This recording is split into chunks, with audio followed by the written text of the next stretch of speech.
Walaupun Bang Akbar telah berhasil membawa Golkar sebagai juara nomor 1 di dalam pemilu 2004 itu, tiba-tiba kemudian Bang Akbar harus kehilangan kekuasaannya. Banyak orang menginterpretasikan bahwa Bang Akbar adalah seorang yang pragmatis, di dalam pengertian bahwa Bang Akbar dengan cepat bisa merubah haluan kebijakannya. Tetapi di dalam prakteknya kita melihat tidak. Ternyata Bang Akbar tetap konsisten untuk berada di luar kekuasaan.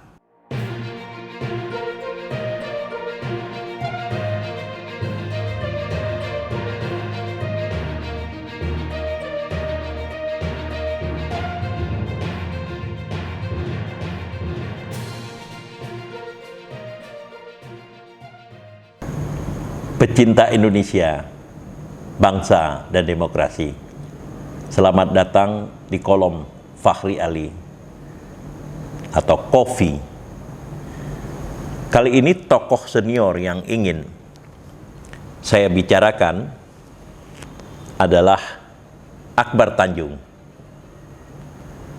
Saya lebih senang memanggilnya Bang Akbar, sebagaimana pada umumnya ya para aktivis junior dari Bang Akbar memanggilnya seperti itu.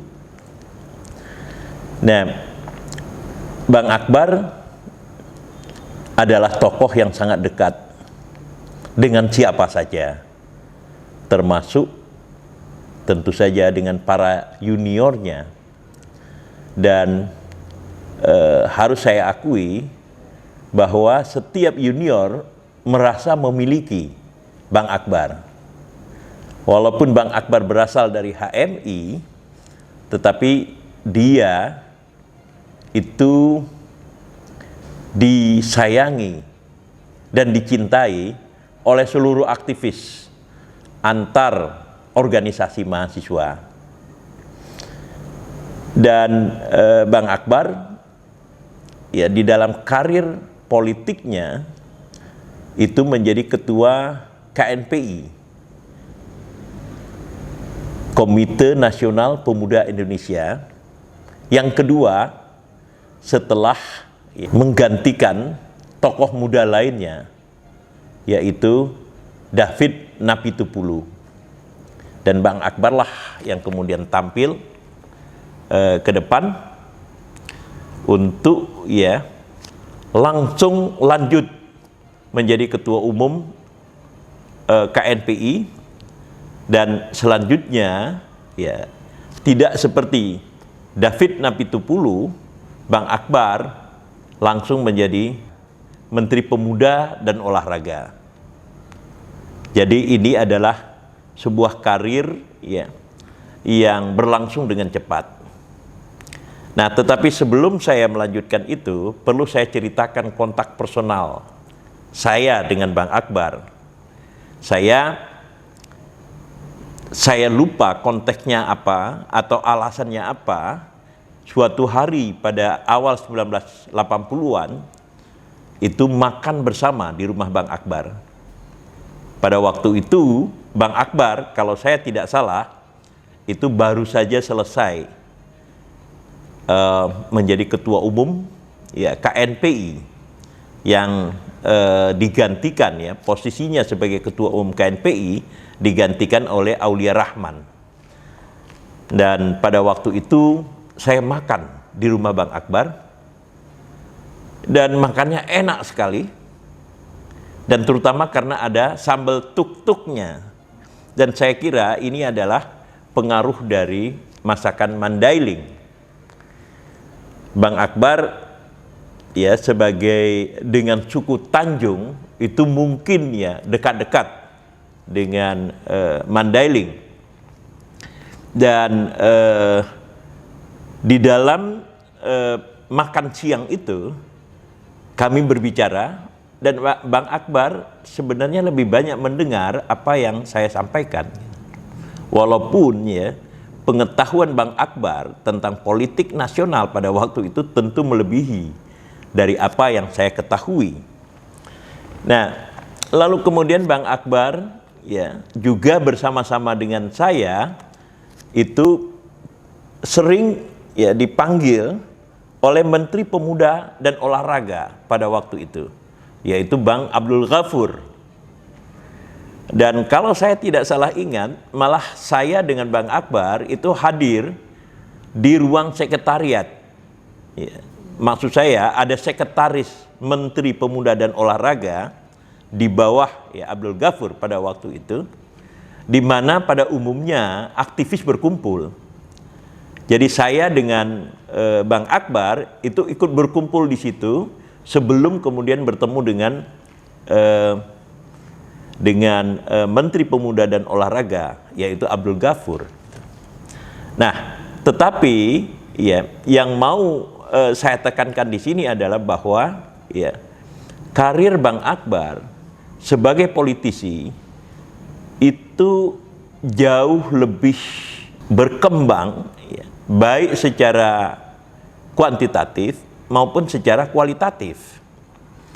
Di dalam konteks kuantitatif ini adalah kita lihat pada jabatan-jabatan kenegaraan yang dimiliki oleh Bang Akbar. Setelah ya menjadi anggota DPR, lalu kemudian menjadi bersamaan dengan itu menjadi wakil ya sekretaris Golkar di bawah Sudarmono, sekjennya pada waktu itu adalah Sarwono Kusuma Atmaja.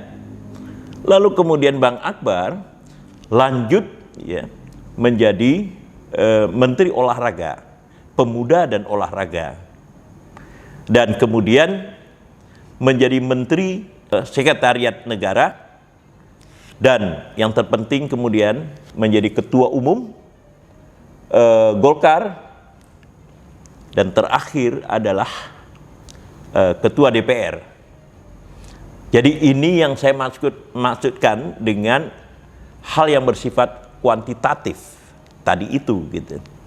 Tetapi ya perkembangan Bang Akbar lebih baik kita lihat dari segi kualitatifnya, di mana ya karir politik Bang Akbar itu pada mulanya bergerak lurus ya, cepat, lalu kemudian sampai kepada ya posisi di mana proses Bang Akbar mencapai pada posisi itu berjalan lurus. Di dalam konteks ini kita lihat ya Bang Akbar mungkin sama dengan tokoh-tokoh muda lainnya. Yang saya maksudkan dengan tokoh-tokoh muda lainnya itu adalah mereka yang menjadi pemimpin mahasiswa dan pemimpin pemuda pada tahun 1970-an sampai kemudian 1980-an. Itu bergerak ya, mobilitas vertikal mereka bergerak lebih cepat karena terutama ada proteksi politik dari negara. Sebenarnya lebih tepat kita katakan proteksi politik dari rezim yang berkuasa, yakni rezim Orde Baru di bawah kepemimpinan Presiden Soeharto. Nah, Bang Akbar pada mulanya itu meniti karirnya yang berjalan ya, tangga demi tangga ke atas, itu relatif ya terjadi di dalam situasi politik yang sangat stabil. Kenapa stabil? Karena memang ya, Presiden Soeharto didukung terutama oleh militer itu menciptakan sistem politik yang sangat stabil, lalu kemudian proses ya dan keadaan yang semacam itu pada umumnya menguntungkan tokoh-tokoh yang dipilih ya, the chosen young generation. Jadi para anggota generasi muda yang terpilih. Jadi siapa saja yang terpilih pada waktu itu untuk masuk ke dalam kekuasaan negara, itu akan berlangsung dengan mulus karena ada political protection. Nah, salah satunya itu adalah Bang Akbar Tanjung. Tentu untuk mencapai posisi ya sebagai the chosen, sebagai orang yang terpilih itu tidak gampang. Prosesnya pasti sangat panjang. Dan bukan itu yang ingin saya bicarakan di sini. Yang penting yang ingin saya katakan bahwa the chosen young people ya, pada masa itu menikmati ya, proses mobilitas vertikal mereka melalui ya, stabilitas politik dan ekonomi di bawah naungan Orde Baru. Nah, persoalannya adalah bahwa Bang Akbar tidak hanya sampai di situ. Proses perjalanan karir politiknya. Jadi di dalam konteks ini agak berbeda dengan karir politik Sarwono Kusuma Atmaja. Kalau Sarwono Kusuma Atmaja itu tampil di dalam politik yang stabil di bawah kontrol Orde Baru, lalu kemudian mencapai puncaknya sebagai menteri, kalau saya tidak salah pada waktu itu adalah menteri yang berkaitan dengan lingkungan hidup, menggantikan kalau saya tidak salah Emil Salim. Itu semua berlangsung di dalam situasi di mana kontrol penuh Presiden Soeharto masih ada. Tetapi Bang Akbar relatif berbeda. Ketika Presiden Soeharto turun ya, dari panggung kekuasaan dan digantikan oleh wakilnya yaitu Habibie pada 1998, Akbar ikut masuk ke dalam kabinet menjadi Menteri Sekretariat Kabinet. Tetapi jangan dikira posisi ya Akbar Tanjung pada waktu itu berada di dalam proteksi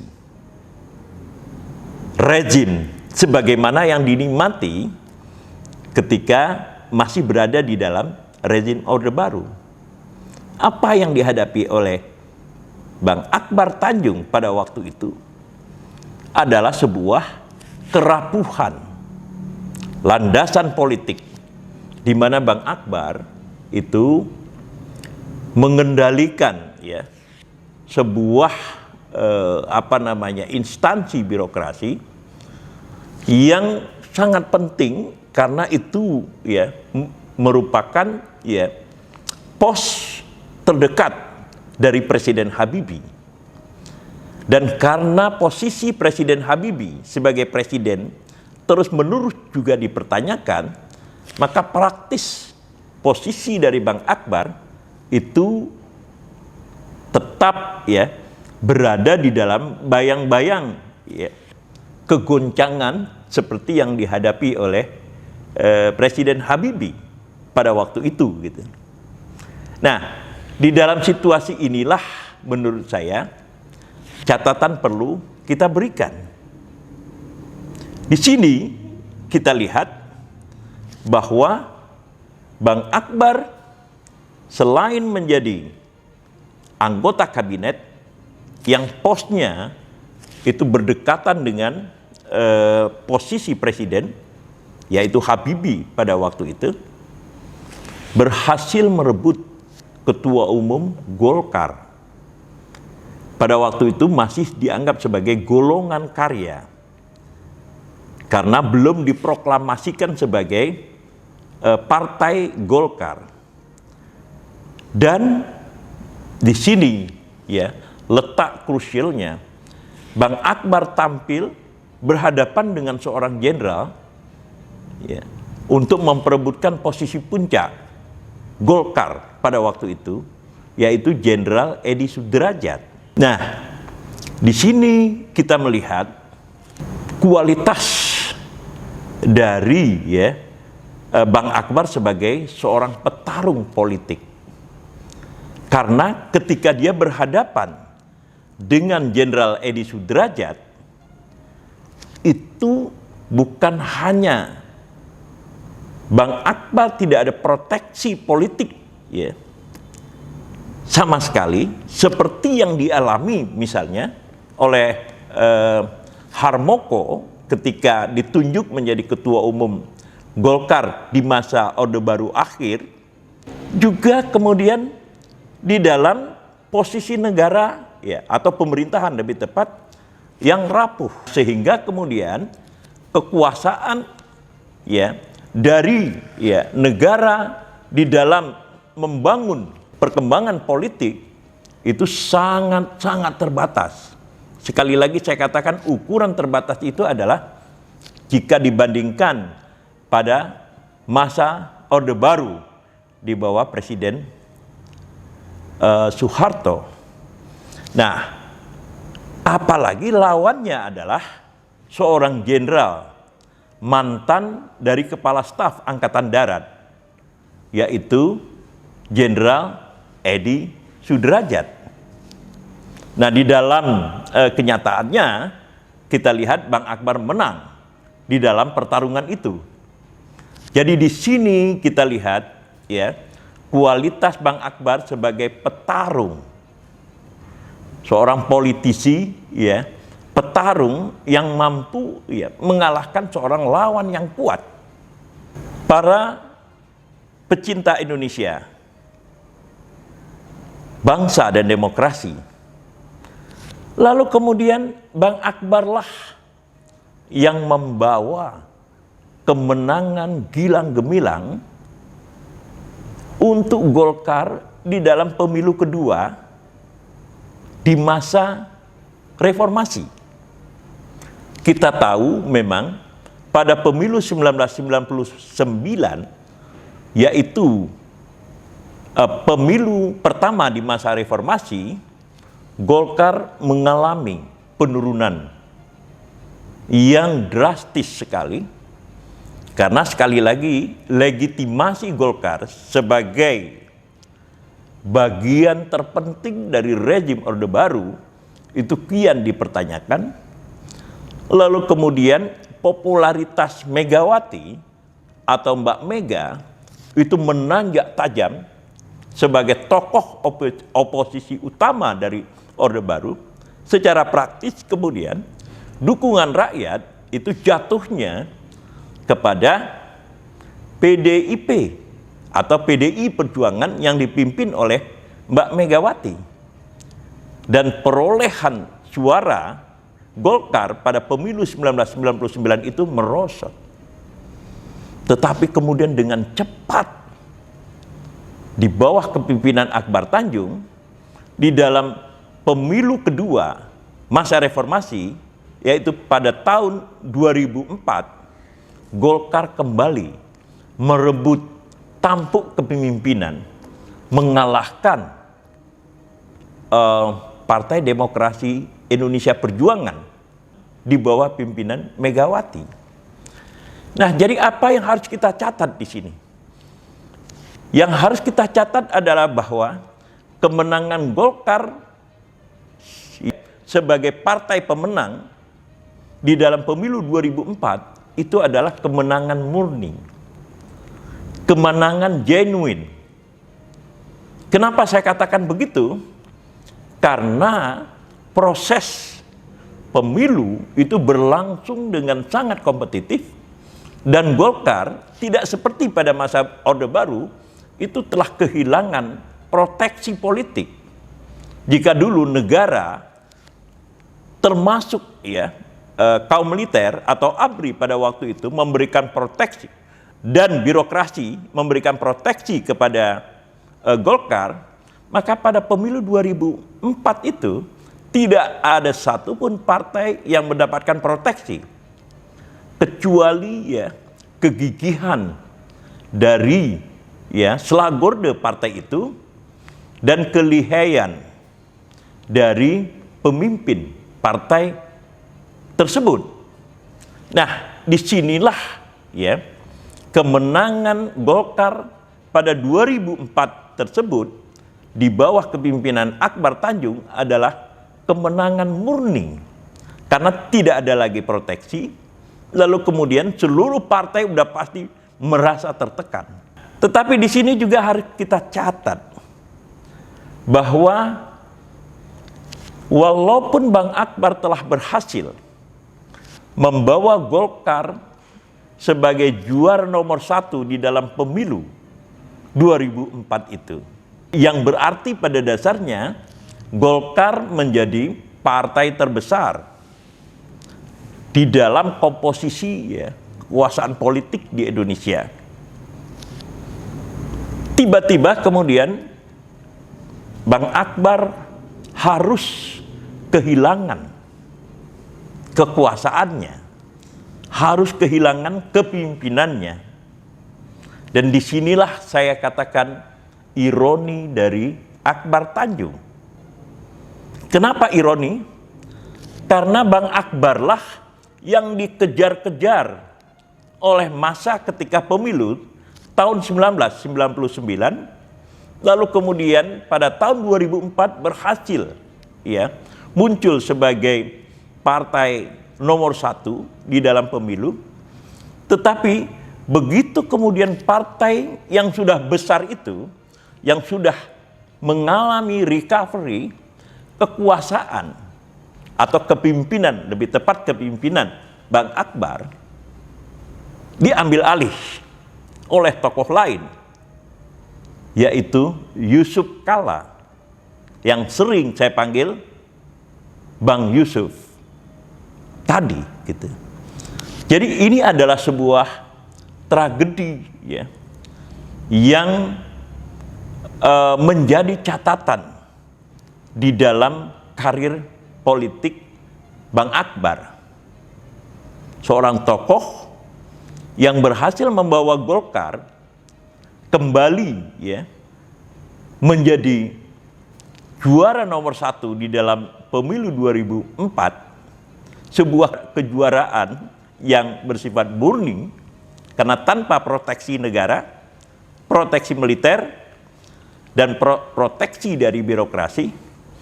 Tetapi kemudian justru pada saat itu kepemimpinan Bang Akbar harus dilepas kepada kawan sejawatnya, yaitu Yusuf Kalla.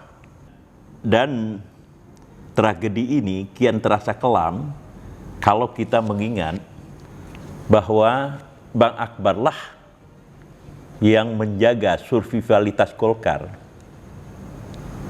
dari keterancamannya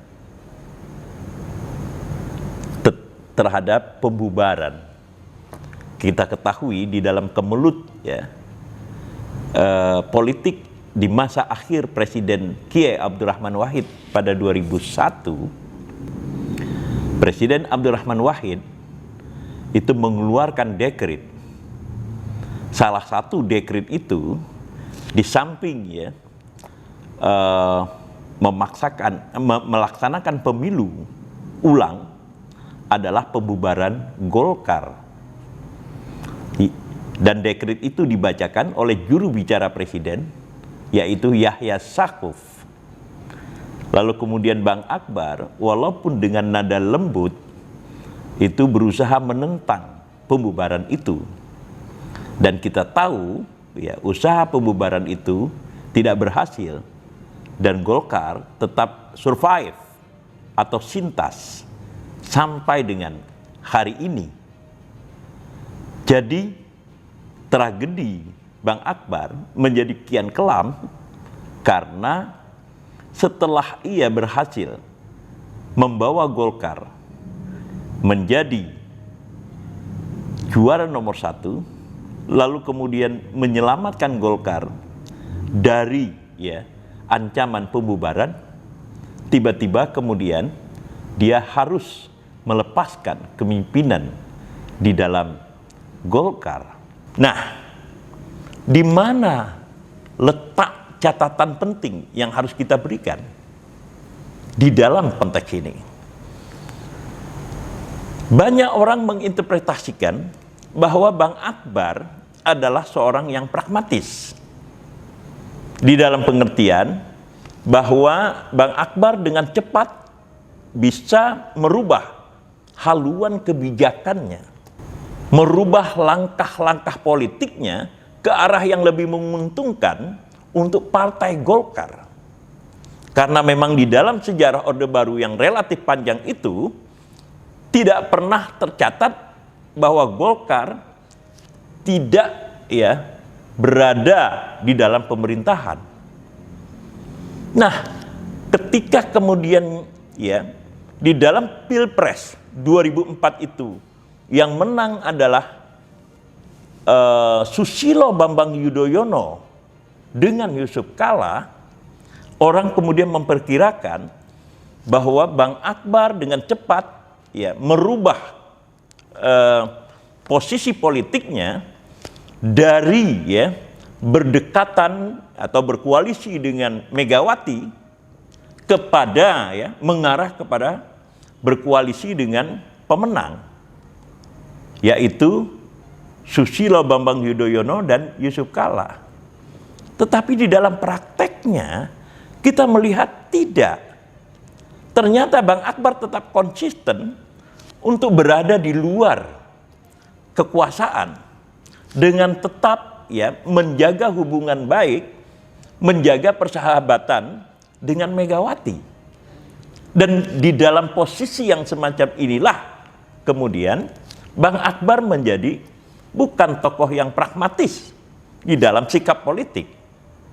Dan sikap politik yang tidak pragmatis inilah yang kemudian memberikan inspirasi kepada pemimpin yang terpilih pada waktu itu, yakni Susilo Bambang Yudhoyono dan Yusuf Kalla, untuk mengambil kepemimpinan Golkar.